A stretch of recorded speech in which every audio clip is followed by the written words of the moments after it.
Hi, good day everyone. This is Hanashi Vlog and welcome to my YouTube channel. Mauday ni siya ang pag-adto namo og Davao City kay mag-attend mi og Ministerial and Pastors Kids Summit 2025 dito sa Panabo City. So pag-abot namo sa Davao is nagdiretso din mi sa Gmall. Dire ni siya sa Gmall sa Bangkiruhan ni siya nga Gmall. Ulit-ulit. Kay magpalit kami sa kuan ay hindi sandal kay sapatos lang amo ang dala niya sakit kay sa tiil magsigig sapatos. So pagabot na mo laag din diretso wala na pahuway nya lapit pa kung madagma diha nya pagabot sa taas na dire picture selfie sa salamin. And then daghan kay sila mga baligya diri mga tsinelas, sapatos, nya mga sandals, daghan kay sila sandals diri. Naka 30% off pa ang iba na sandals tapos ang mga sapatos nila naka 70% off ata. So daghan kaayo ikaw na lang jud maglibog no kung asa imong pilion. Sana all na lang jud no kung mapilian kay gipang kapoy na jud mi diri libot-libot sakit kay among mga tiil. Pero laban lang kay napamilaagan unya pag human ato tuman gamon laag dito sa Gmall manguli sa mi dito sa balay kay among ihatod ang among mga dala kay perti kadaghan bugat kaayo unya gipang kapoy na pud mi diri para makapahulay pud mi kadali. And then gidala ni kuya ang motor tapos na no parking pero dira siya nagparking. Grabe ka Pinoy jud nya pag-abot na mo diri na ay si lolo. Hi lolo.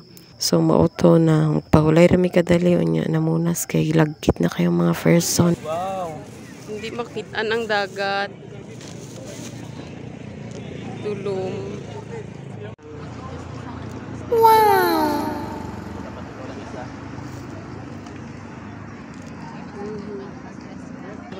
Tangit na dito may dagat ya, pero ito. Ayun na. Ito niya gamay lang tao dito pa. May buluhaton pa man.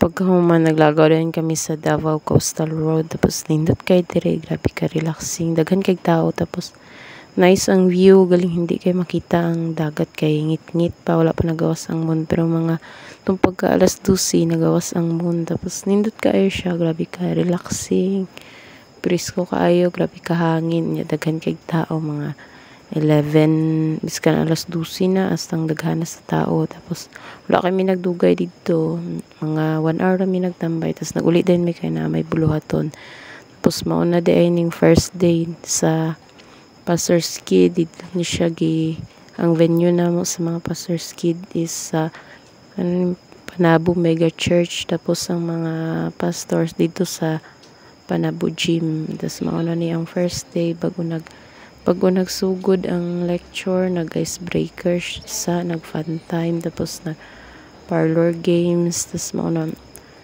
nabunutan ang akong igsuon si Julie din nga magpakilala amo to siya nabunutan siya tapos mauna ang first game is one man ni siya head, shoulder, knees and toes tapos kana pud ang mga nag-attend gibunot po ng ila pangalan kung unsa nga number ang anang bunot ba amo na ang ila nga diri sistema sistema so sa muna bunot-bunoton lang ang number kung kinsa ang mag-participate tapos kung bunutan ka mag-participate ka tapos sa mga shout out sa mga diri no mga Pastors Kid.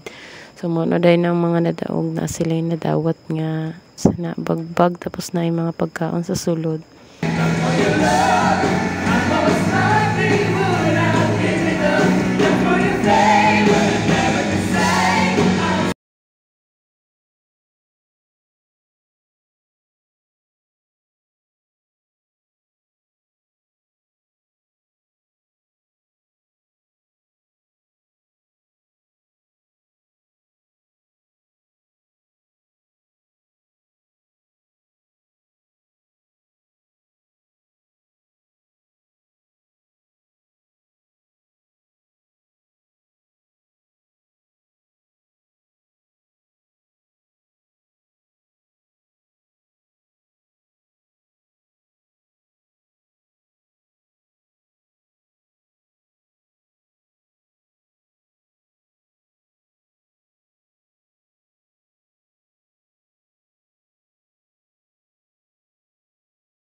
soccer.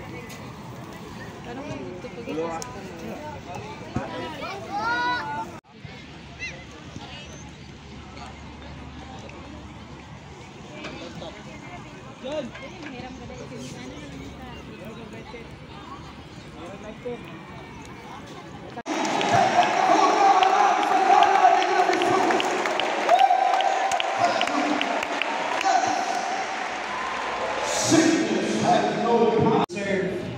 the PKs in ways that I know. So, syempre, din nato ipasundayan din ang mga struggles sa mga kabangga. Gusto have everything. But one thing I need to know is if God allows it, we always have him and our backs. So you guys, the PKs of Mindanao.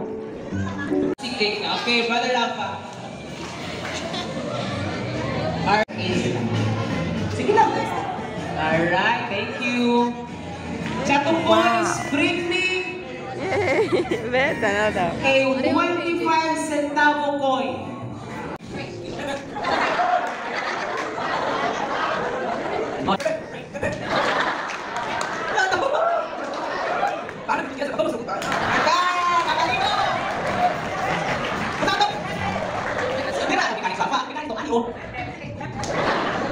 Sige, I'll give you a second shot.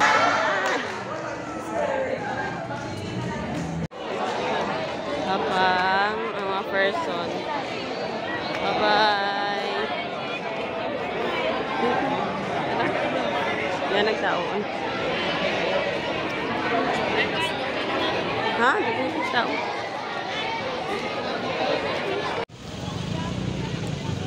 Pauli na kami guys. Pauli na kami buhangin. Buhangin.